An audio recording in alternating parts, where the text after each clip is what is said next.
My dear friends, on this 19th Sunday, the heart of this Sunday's readings is simple and profound. God comes to us both in the quiet whisper and in the raging storm. In both, He invites us to trust. In the first reading, Elijah is exhausted emotionally, spiritually, physically. He has fought for truth, confronted corruption, and now he's running for his life. So he hides in a cave overwhelmed. Then God says, "Go out and stand on the mountain." A mighty wind comes. God is not in the wind. An earthquake shakes the ground. God is not in the earthquake. A fire blazes.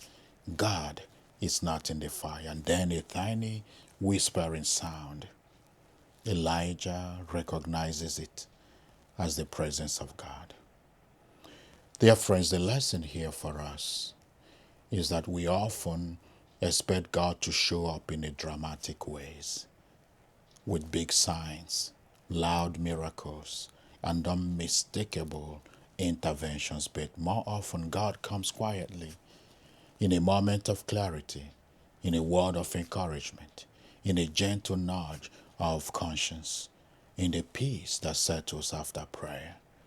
God is not absent because he is quiet.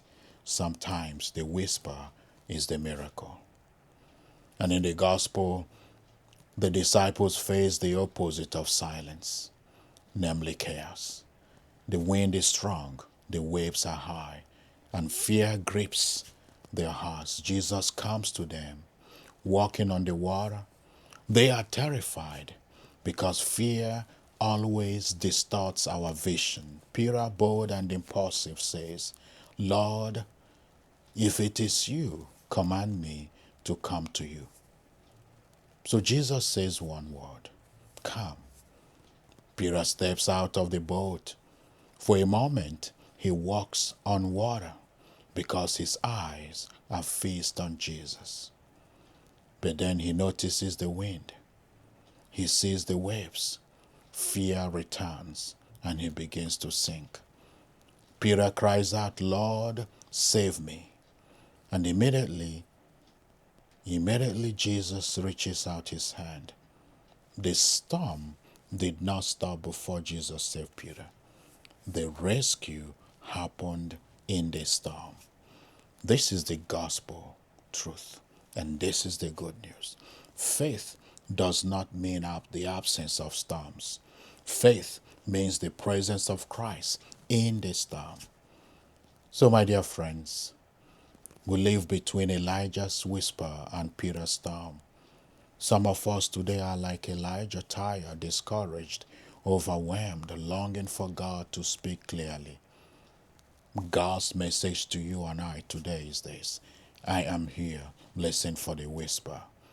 Why some of us are like Peter, facing storms in families, in health, in our finances, in our relationships, in the nation, in our hearts. God's message to you and to I today: do not be afraid. I am in the storm with you. So, dear friends, Jesus asks of us two things today. Keep your eyes on him, because fear grows when we focus on the waves. Faith grows when we focus on Christ. The second, cry out when you need help. Peter's prayer is only three words: "Lord, save me." It is enough. God does not require eloquence. God requires honesty. So, a word for us today, dear friends, as a church family, as individuals, community, as a nation. We face both whispers and storms, yet Christ is present in both. He is present in the quiet moments of prayer.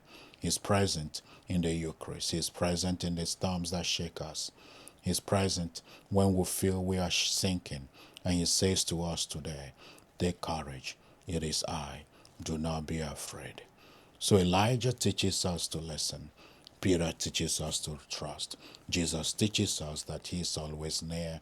Whether the world whispers or roars, may we have ears to hear his whisper and our hearts that are strong enough to trust in God in every storm. May God bless you and have a beautiful Sunday.